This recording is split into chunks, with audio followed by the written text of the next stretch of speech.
All right. So you had three conversation topics in your breakout rooms: the similarities and differences in style between Malcolm X and Martin Luther King, the similarities and difference in message between Malcolm X and Martin Luther King, and then what new understandings or revelations of Martin Luther King did you gain through the engagement of his work? Who would like to provide us what was discussed in your breakout rooms?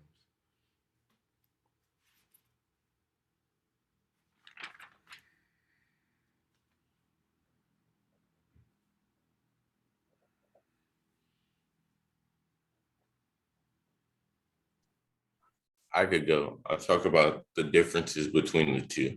Okay. I saw that when it came to Martin Luther King, it was more, it was more protest oriented. And it was also more like, okay, we're going to do this, we're going to do this. We keep on protesting peacefully. He had a lot of what he did tied to Christianity and referred to him and his beliefs.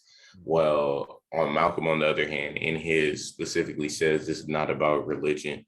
He starts off with that. And then on top of that, he has more of a, his is more of a push. And Martin Luther King seems more like, we're going to go out here and we're going to continue, make a consistent fight, do the same things that we've been doing and continue to do them.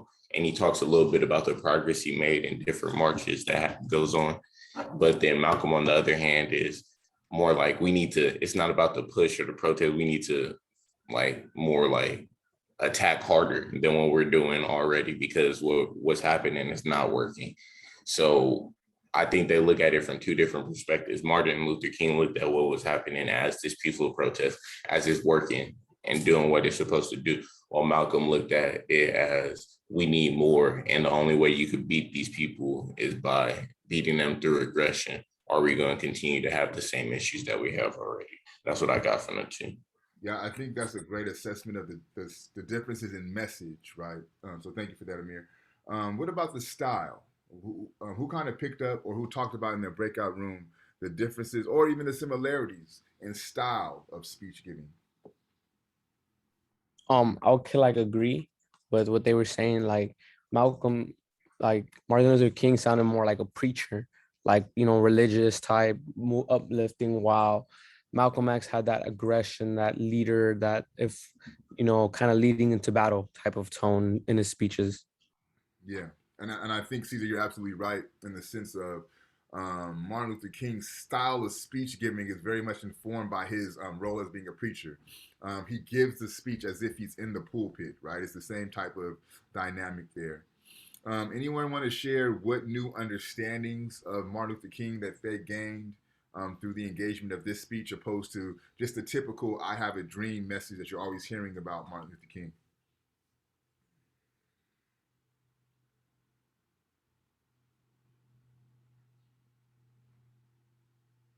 Nobody had any new discoveries of MLK through the engagement of this work? For me, it showed how much he had really done because he talks about it a lot throughout his speech, all the different points that he had been through. And he brought up some marches and some movements that I had not necessarily heard of, opposed to other marches and movements that I had heard of. Okay, good. So you got just a deeper insight into the work that he did. Yeah, that's a very good point. All right, so I'll jump into my notes and then we'll do a fishbowl. I think the majority of you have already fishbowled already, but for those who haven't, we'll give you an opportunity to do so. So this speech is Martin Luther King's last speech. It was given on April 3rd, 1968. I want to say a few days later, he would be assassinated in Memphis, Tennessee. The speech is given in Memphis, Tennessee. It's titled "I've Been to the Mountaintop." So one of the things that I've noticed, especially from a stylistic standpoint, listening to Martin Luther King, when he gives his speeches, his diction and his cadence is very slow. He uses the pause very effectively. So there's a lot of dead space in his speech. Um, Keep in mind where Martin Luther King is from. He's from the South. The speech he's giving the speech in Memphis, Tennessee, a southern location. The way that the South moves, I don't know if anybody's been to the South, but it's very slow, right? So I think that his audience would be lost if he came in speaking with a fast tempo, right? They may not be able to keep up. So he's very much matching the pace and the tempo of the environment that he's giving the speech to. Um, some of the similarities, though, in the message between Martin Luther King and Malcolm X, um, they're both very much focused on unity, right? And Martin Luther King is positioning this unity as the unity amongst the enslaved people of the world, right? And he uses the metaphor of Pharaoh. And anytime that Pharaoh wanted to maintain power, he would divide up and create conflict against the enslaved population. And Martin Luther King argues that once the enslaved unify, they would forever eliminate enslavement, the system of enslavement, right? So this is a similarity that you hear, the focus on unity between the oppressed people of the world. Also, you've seen the similarity of, well, you hear within Martin Luther King his evolution from the civil rights struggle to a human rights struggle, right? And he's calling for human rights issues that are facing all people of color throughout the world. And he's calling for a human rights revolution. And this is very much the tenor and the tone that Malcolm X is taking on his Ballad of the Bullet speech, right? So you would have to argue that the work of Malcolm X influenced the international perspective of Martin Luther King.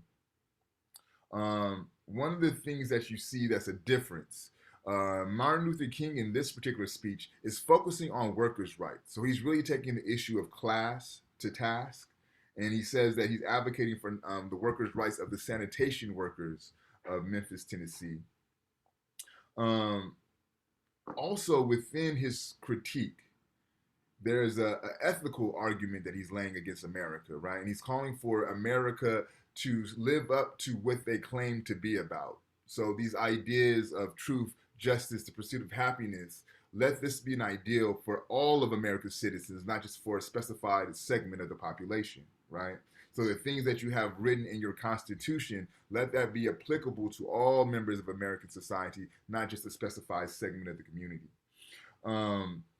As Amir pointed out, right, there's the Malcolm X talks about the separation of politics and religion and how they should be separate because they are used as mechanisms for division. Whereas Martin Luther King is very much situated in his religion, and he feels that his religion should cause for people to engage in this system of politics and be involved in the human rights movement. And he applauds the preachers that were up on stage with him who engage in the acts of activism and don't just look at themselves solely as preachers, right? Within this, he likens himself to the work of Jesus. He likens himself to the Good Samaritan who stopped and helped the man who was less fortunate. And he says this is the work that the clergy should be doing, is helping the less fortunate. He claims that Jesus was one who hung out among the poor people, right? So he's really focused on the problems of the poor, and he's advocating for the poor people's movement. So again, the focus on class struggle and not just racial struggle is very important for Martin Luther King. He's critiquing, which is the same with Malcolm X, right? He's critiquing the self-serving preachers. Malcolm X would famously call them the handkerchief head preachers, right? But Martin Luther King is concerned with preachers who do not seek to place the people or the congregation before their personal gain, right? And he says that anytime you seek to put your personal gain before the people, you're not doing the Lord's work. Another similarity that you have between Malcolm X and Martin Luther King in their message is their understanding of Black economic power, right? Martin Luther King says that at the time in 1968, the Black dollar totaled to $30 billion, right? And he says there were only 9 countries in the world that had more economic wealth than the Black population, right? And he says we should be able to use that $30 billion to pull it from the economic institutions in America as a form of boycott, right? But with Malcolm X, he's saying we should use that $30 billion and build for Black nationalism, build spaces for Black livelihood, right? So Malcolm X is thinking about the money in terms of building. Martin Luther King is thinking about the money in terms of withdrawing from an institution that does not support or appreciate you. And then finally, for me, as I mentioned, right, this is his last speech. there's an urgency in King's message, right? And he says, I may not get there with you. There's a time for longevity, right? Longevity has its rewards, but I'm not going to make it. So to me, I hear the urgency in his message. He knows that his time is coming short, right? And so with that, you also get the courage of Martin Luther King because he's doing the work anyway, although he's facing impending doom. Um, those are my notes. Before we jump into our fishbowl, are there any questions about the material we engage? Got a question. Mm-hmm. Though their styles are somewhat similar, which one do you gravitate to the most? Which one do you connect to the most? You know what I mean? Um, which if y'all had to guess, who would you think? This is from being in class with me for the time. Malcolm X. Yeah, absolutely, man. Yeah, that's one of my favorite ancestors of all time. But definitely, I think one, his commitment to truth, right? Like I'm gonna tell you the truth, whether it's uncomfortable, whether it'll cost me my life. That's one thing that I deeply admire. And then his ability to move. I almost want to say without fear, but he's human, so he had to have some elements of fear, but he did it anyway. And the same is true with Martin Luther King.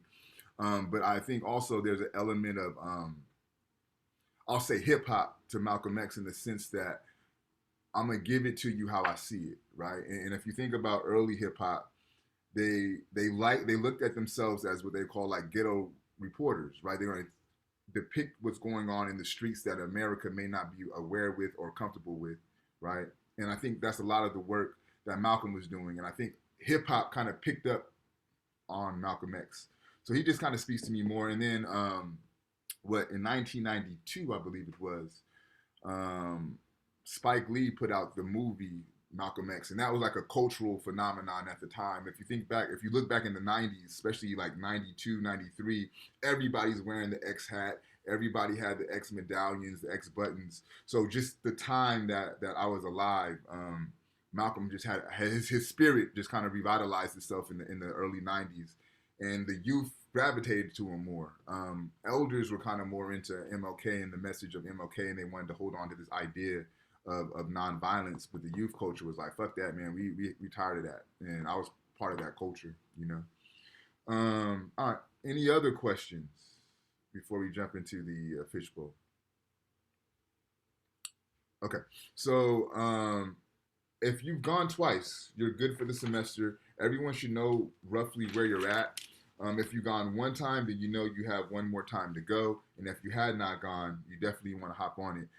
Does anybody want to volunteer to fishbowl?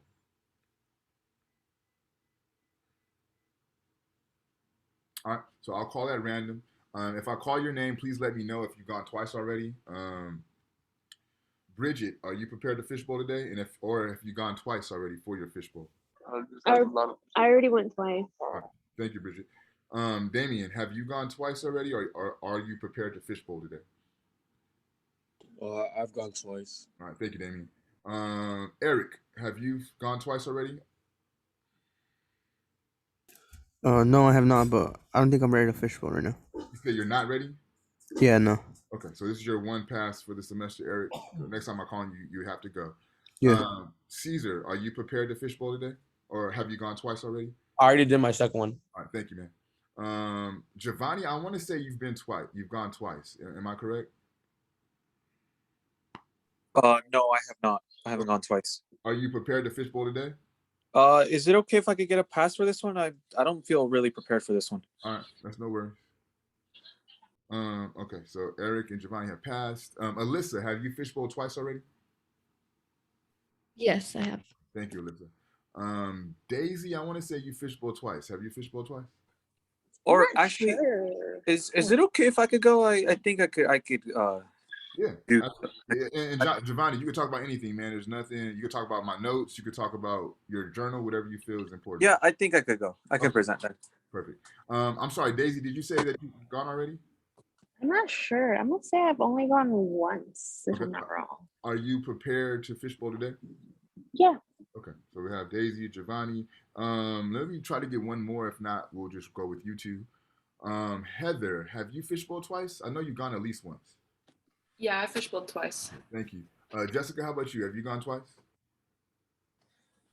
I have only gone once. I can go today. Okay, so you will round us out then, Jessica. Thank you. So we'll have Giovanni, Daisy, and Jessica for our fishbowl. Whoever wants to start us off, it's on you. I feel for like Malcolm X, he's more like of a his method in this reading is more like of a sorry, he's more like of a focus group type of person, and he includes a lot of philosophy in his reading. Meanwhile, Dr. King is more like of a persuasive person and is trying to persuade his people to, be part of the civil rights movement, but in a calmly way, a non-violence way. I like the persuasive, um, picking up on the persuasive nature of Martin Luther King. And I think that's also kind of attributed to his preaching, right? Because the idea of the preacher is to do one or two things: save souls or get money in that collection plate. So that's a great call out, Daisy. Who's next? I'll So, go next. oh, Oh, okay. No, you sorry. could go. You could go ahead. Okay. It's fine. I just thought that, Malcolm X, he has, like you were mentioning, like the passion and the aggressiveness, but like something you kind of said stuck with me where you said that he thinks that, politics and religion should be separated because it's used as a mechanism of division, which I still feel like is really true to this day. I myself know plenty of, quote unquote Christians who really, it seems more like the way that they act and the way that they respond to things, it's more like there's hate behind it than it is like compassion and trying to actually make a change. Yeah. So I do appreciate Malcolm X's like way that he approaches things, whereas MLK, he was a lot slower, I don't want to say boring, but it takes a lot more to kind of get into it. It's not as passionate. I also thought Malcolm X was a little humorous in the way that he would give his speech, so it was just a lot more entertaining. I enjoyed his video a lot more. So. Thank you, Jessica. So something I could say about what I've learned was like, the way you described Malcolm X is completely different from what my elementary school teachers used to say about him. Because I remember back when they would the reason I remember Malcolm X was because of how they used to say how violent he was during the protests, or like how he was so aggressive towards the like during these actions and things he was doing, compared to the way you're saying it basically gives a better motive on why he's doing it. Like, to me, the two views are different, and Martin Luther King, I guess it could be the same, but not really, since they do, compared to then how they describe them, it's basically the same way. But I did not know his motives were more towards religion, which is something new. I guess I could say that I learned. So just to be clear, Giovanni, you're saying you didn't know that Malcolm X had like a religious connotation to him. Yeah, I did not know that. Okay, bet. Thank you. What I do want to pick up on, and kind of this will lead us into our classroom conversation, this perceived idea of Malcolm being violent, right? And our country's narrative around these two individuals, it bifurcates them. And when I say bifurcates them, it just means it separates them, right? And we always think of Martin Luther King as the nonviolent individual, and we think of Malcolm X as the violent individual. I'll phrase this in the form of a question. Who could speak to an historical account of Malcolm X or someone being tied to Malcolm X engaging in any form of violence? Where is that on historical record? Where can we find that? Anybody? You can't, because there is none. In fact, one of Malcolm X's issues he had with the Nation of Islam, which caused him to leave the Nation of Islam, is he felt that the Nation of Islam could do more to protect black people, right? So within the Nation of Islam, they had what's called the FOI, the Fruit of Islam, and that was the military force, if you will. That was the self-defense force within the Nation of Islam. One of the things that the Nation of Islam is famous for is their ability to provide bodyguard services for celebrities, for black celebrities. So at a time when Beyonce was being boycotted by the police. I believe she was giving a concert in Florida. She had just done the Super Bowl and she did her performance, and it was kind of like a nod to the Black Panther Party. And the police unions refused to provide her security for her concerts. So what eventually ended up happening is the Nation of Islam stepped in to provide security for Beyonce. Tupac had the Nation of Islam for security at a point in time. Mike Tyson had the Nation of Islam as security at a point of time, right? So this Fruit of Islam was trained by Malcolm X, right? So he taught them means of self-defense and things of this nature. And what would happen is, for example, when they had the church bombing, I believe in Alabama or Mississippi, Malcolm X wanted to send some people down there to find out what was going on and call for some justice, right? But Elijah Muhammad, the leader of the Nation of Islam, would not allow him to do it, right? So I bring this up to say to you all that this idea that Malcolm was a violent individual is an absolute lie. There's no record on file of him doing any type of violence, right? Now, rhetorically, he he did not disavow violence. He did not say not to use it, right? In his speech. So that's vastly different from being a violent individual to being an individual who does not shun violence in rhetoric, right? And also, I would argue that even rhetorically, he never advocated for violence. What he was about was self-defense, right? Because there's a difference between violence and there's a difference between self-defense. So at best, all Malcolm advocated for was for Black folks to defend themselves, right? For Black folks not to be a punching bag, okay? Now, let's flip sides. Let's look at Martin Luther King and the nonviolent civil rights movement.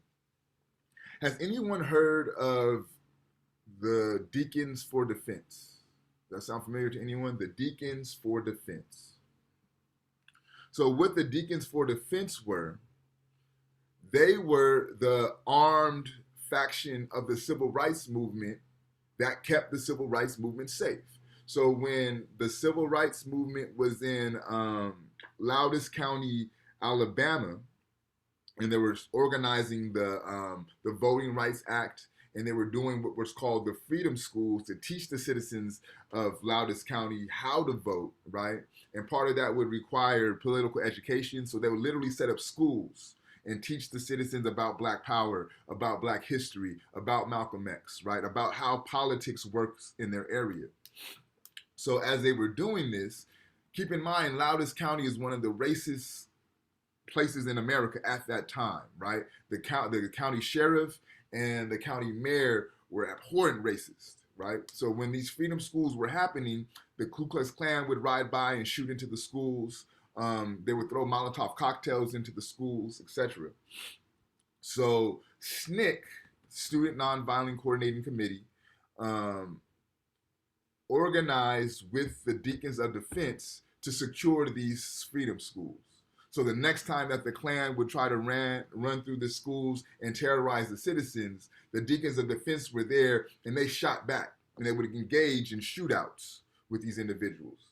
So, and this is famously documented in the autobiography of Kwame Ture, formerly known as Starkey Carmichael, titled Ready for Revolution. So again, I present this information to you because you don't ever hear about that aspect of the civil rights movement. Right? So by and large, you could argue that they may not have survived the civil rights movement if it was not for the armed faction of the civil rights movement, the Deacons of Defense, right? So this gets me to my larger question, two-part question. Why is it that that side of the civil rights movement is never told, okay? And the second part of my question is, how come we only hear about the I Have a Dream Martin Luther King, but we rarely hear about the I've Been to the Mountaintop Martin Luther King? So these are two questions I would like to discuss. One, why don't we hear about the side of the civil rights movement that used self-defense? One. And two, why don't we hear about this Martin Luther King that was talked about in this speech, that was delivering this speech? We only hear about the I Have a Dream Martin Luther King. What do you all think?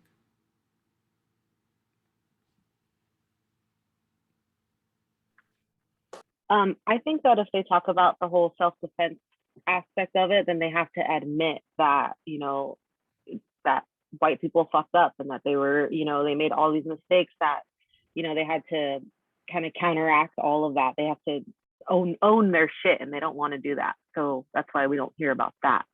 Yeah. And I think, Jessica, that's very likened to James Baldwin's, right? The maintenance of white innocence. So I definitely agree with you on that one. Who else? Who else has ideas, comments, or thoughts on why we don't hear about these aspects of the civil rights movement, or why we don't learn about this particular Martin Luther King?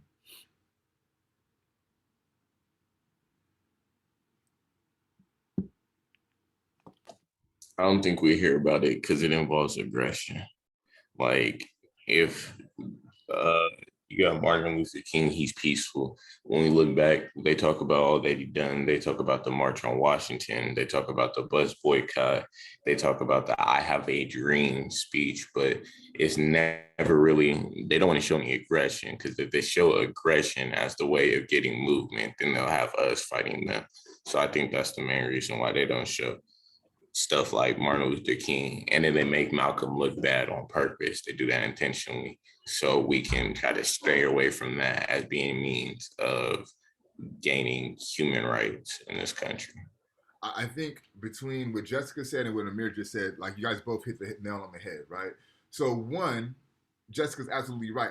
They're not going to admit their fault. They're not going to admit their guilt within all of this, right? Anybody familiar with the term respectability politics? Anybody heard of that before? Okay. So respectability the politics is the idea that if you act a certain way, you won't get harassed by police. You won't have the ill experiences of white inferiority impact your life, right? So if you pull your pants up, the police won't stop you. If you drive with your music down, then you'll be okay.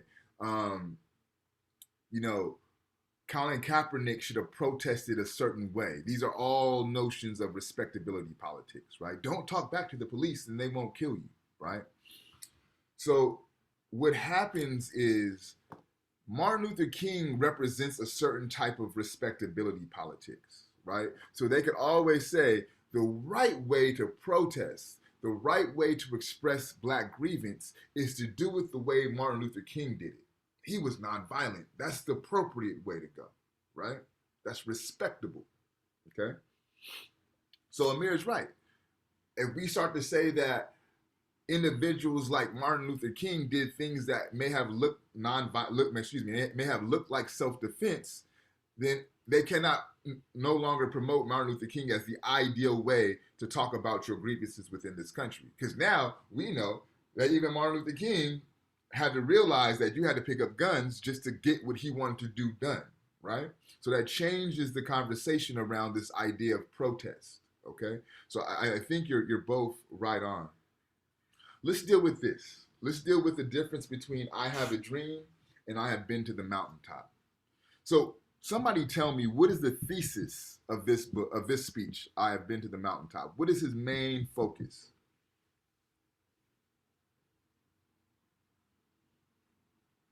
So think about your journals. When you wrote in your journals, the first thing that you should have wrote is the thesis of the speech in this case. What is Martin Luther King's thesis, his main argument?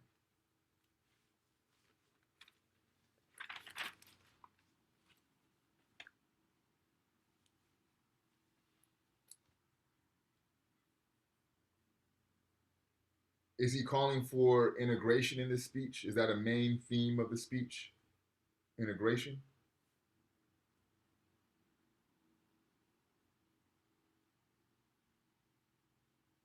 Yes, no, maybe.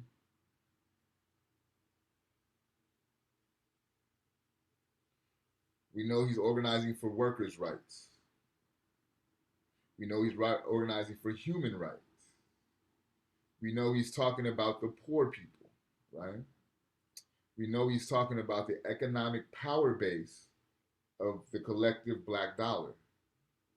What is the common thread of all those four components?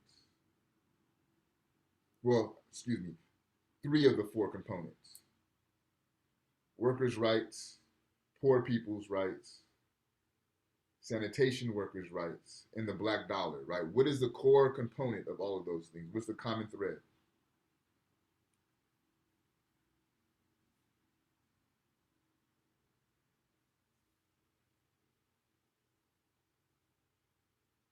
So if you're talking about workers' rights, are you talking about race or are you talking about money? It's money, no? Money. Okay. So we know we know workers' rights is about money. Poor people's campaign, is that about race or is that about money? Money. No, that's about money. Okay. Um, the importance of the black dollar, is that about race or about money? It's a little bit of a trick question because it's both, right? What? But we'll say money, right? The dollar, okay? And he was there organizing the sanitation workers. So is that about race or is that about money?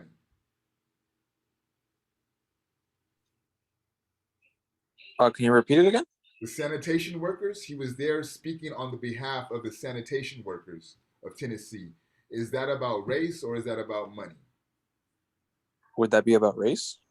The sanitation workers, people who do the trash work. Would that be About about money. Money. money, right? So all four of these themes are economic. So the main points in this speech is about economic justice, okay? Another way of thinking about that is the reallocation of wealth, right? What is the main theme in the I Have a Dream speech? What is his dream about? Unity What kind of unity, Ryan? between all races. Yep. So integration, right? Uh, um, ethnically unified society, right? So one way of looking at this or thinking about this or analyzing this, the power structure, those who run America, right? They have no problems when someone is advocating for an integrated society. They do not view that as a threat. In fact, they put Martin Luther King on a pedestal for his advocacy of an integrated society. Where he started to get into trouble is when he started to talk out against the war, right? And then what really got him fucked up when he started talking about that money. Again, this is the last speech that he gave before he was assassinated. So when you start talking about reallocating wealth, taking money from rich people's hands and placing it into poor people's hands, this is when the powers that be get a little bit nervous, right? This is when you don't have too many more days to live, right? Because I want to say it's like 3 or 4 days after he gave this speech, he was assassinated. And it may be even less time than that. So to me, this speaks to the real threat of the American power structure. Yes, race is there, right? Yes, that's something that they want to protect is this notion of race. But what they really are focused on and what they really are uptight about is the money. And you have to know that this whole system of racism was to justify the economic exploitation of people and of land, right? So in the age-old debate within Black studies discipline, whether this system is about racism or financial supremacy, the answer has to rest on financial supremacy, right? They're sticking to their guns more about that dollar than they are about color.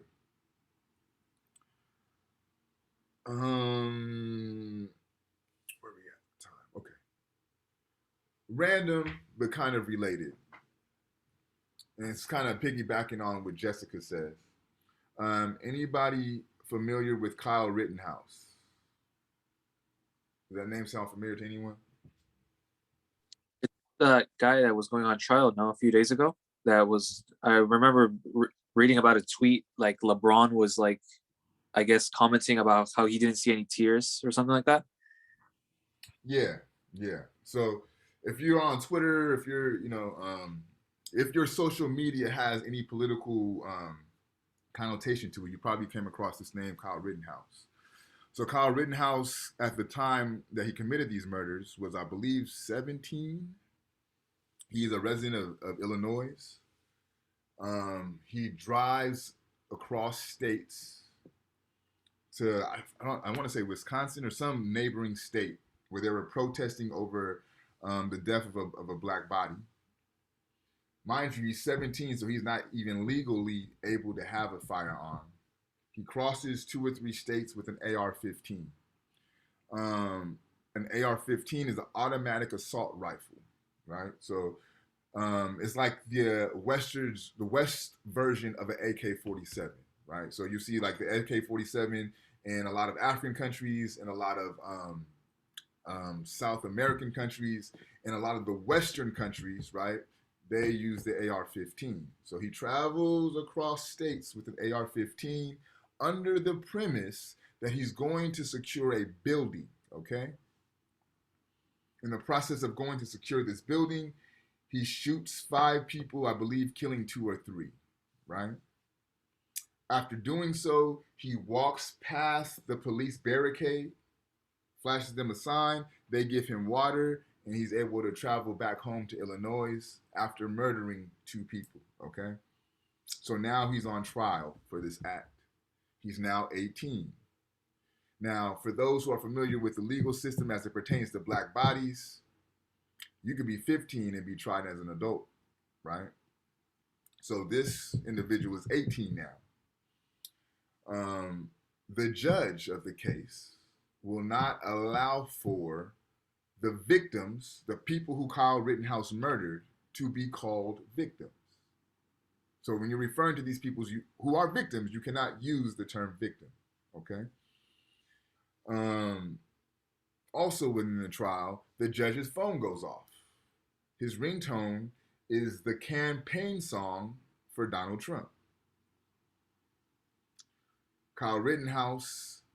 So one thing that we know about America, they say that you deserve a trial of your peers, right? You should be tried by your peers. Now, America has a historical precedent to where, for some weird reason, that doesn't happen for black folks. You could have, so if you're being tried as a trial of your peers, the jury should look and reflect your social background, right? So it's not uncommon in this country that someone black on trial could have a whole white jury, right? Kyle Rittenhouse, he's able to select the jury out of a hat, right? I've never seen that done before in a trial in my life. So, by and large, it's looking like he's about to get off. Just if I'm looking at the writing on the wall, it's looking like he's about to get off. So when I think about this notion of, as Baldwin puts it, the maintenance of white innocence, I think this is a perfect display of the maintenance of white innocence. And here's what's deeper. Here's what's deeper. The victims in this case aren't black. I believe the 2 of them who died, they're white individuals, right? So to me, this is a question of what type of white lives matter in this circumstance, right? Is it the white lives who were murdered trying to stand up for justice? Or is it the white life of the murderer who's going to matter more? So we have an interesting situation in our hand. And simultaneously, we have the trial for the murderers of Ahmaud Arbery, right? So we'll be able to see in the near future how America deals with this idea of justice and who's able to receive a fair and just trial, right? And it makes me think about Malcolm X saying in the Battle of the Bullet speech, you don't take the criminal to court to be tried by the same criminal. And this is what we have on display with these 2 trials, right? They're going through great lengths to make sure that this young boy maintains his innocence. What are your thoughts?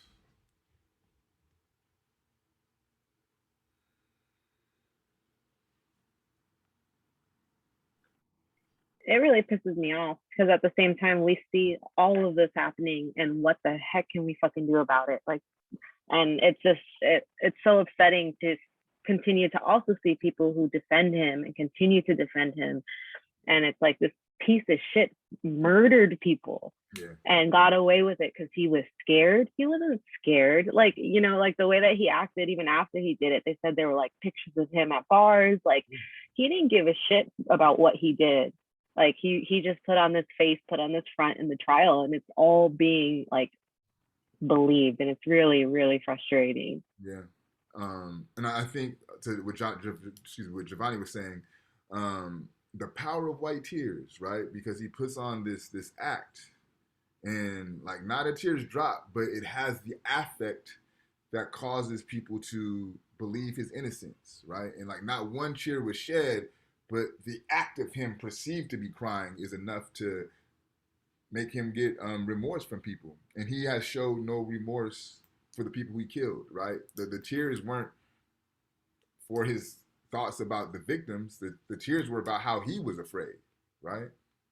So again, and you also have this white imagination at play, because how are you with the AR-15 afraid of unarmed people protesting? It don't make sense, right? Even the distance. So I don't know if how many of y'all like understand how guns work and things like that. An AR-15 is not a weapon that's used in close combat, right? That's something that you're going to use if you want to shoot somebody at a distance. So I only bring that up to say, how are you in fear of your life with the distance between the person you shot and yourself, right? They're not even in a position to harm you. So this idea of white fear, it does something to the common sense logic of a lot of American citizens. So let's do this for next week, and I think this bleeds. This conversation around nonviolence, violence, and self-defense bleeds into next week's readings.